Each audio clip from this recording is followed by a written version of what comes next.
Great, guys. Coach Simpson coming to you again from actually inside my house this week, trying to work a couple different things as far as the YouTube channel. This week's theme has been, if you want to go back and rewatch them, you can watch them on coaching, kind of head coaching tidbits that I've learned along the way that maybe can help you as you either are a head coach, and this can kind of go in your bag of tricks, or you're looking to become a head coach. Just some things to kind of remember. Today's theme is going to be on what's called tough love. How do you create discipline within your program, but make sure your players understand that you care for them. And I'm going to come to you basically as a guy who's still learning and still messes up a lot in this area, because there's a very delicate balance, I believe, at the high school level. I believe we're called to be basically a father figure to these kids. And that's what I'm going to come to you today, kind of working with. I'm taking a lot out of my book, Training Athletes Beyond the Game. Got a couple books out there. This one has not been as popular, but I think it's got a lot of nuggets. I'm going to share one with you guys today.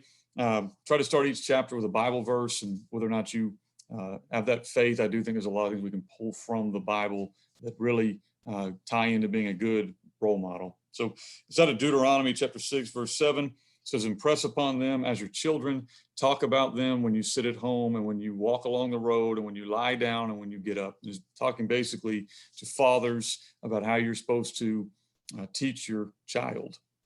And so to me, a lot of times as a head football coach, that's a role we serve in, is as a father. And the quote I use in the book is actually a John Wooden one. It says, a coach is someone who can give correction without resentment.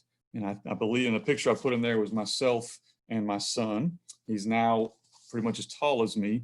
And I'm actually going to get to coach. I was around him in 7th grade. Soon I'll get to coach him. But I kind of look at that as I look at my players. I've always had the philosophy that I'm not going to put a kid off the team. I think that's the easy road. You have to it sometimes. As a coach, sometimes you've got to protect the other 50 some odd, 70 some odd, 80 some odd kids, because one kid just can't get it right. But I feel as a coach, we are called to teach these young men how to behave. And so for me, I always look at discipline as something you do for somebody, not something you do to somebody. And so anytime I'm going to have some kind of serious consequence, and I'm not talking about, we didn't put the weight on the right weight tree, so we're going to run, or we didn't finish our reps in the weight room, so we're going to run. We do that stuff all the time.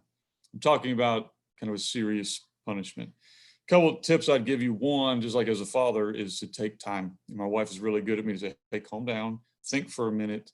You can always do this, but let's at least make sure we're making it from a place where this is the right thing to do, not the thing that your emotion is telling you to do right then. So one, take some time before big decisions. And that goes especially for players. You don't want to kick a kid off and have to come back later and put them back on because you were wrong. You always want that to be kind of a last resort. So a lot of times, hey, put them off the field and deal with it later. So take a minute.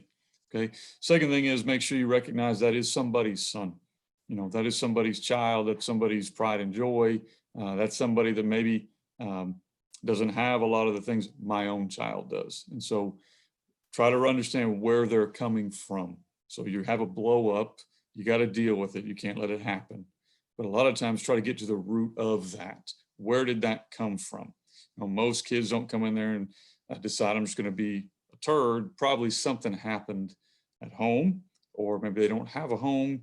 And if you don't know that, you're going to get yourself into some situations that you probably could have avoided, or a lot of times you can find the root of it, solve the problem, and then now that kid's going to be okay. So first thing I'd say again, take time. Second thing, do your research and know your players. And the third thing on there is love them. Love them like a father is supposed to. And I have two sons and a daughter, and I would do anything for them. But because of that, I tell my football players this all the time. Because I would do anything for them, I'm not going to allow them to become less than what they're capable of. And I think a lot of times when your players understand why we are doing things the way we are doing them, they're more likely, not all the time, they're more likely to buy in to your system when they recognize that you're trying to do this to help them become the best version of themselves. Appreciate your time, guys. If you haven't already, you can subscribe to this station.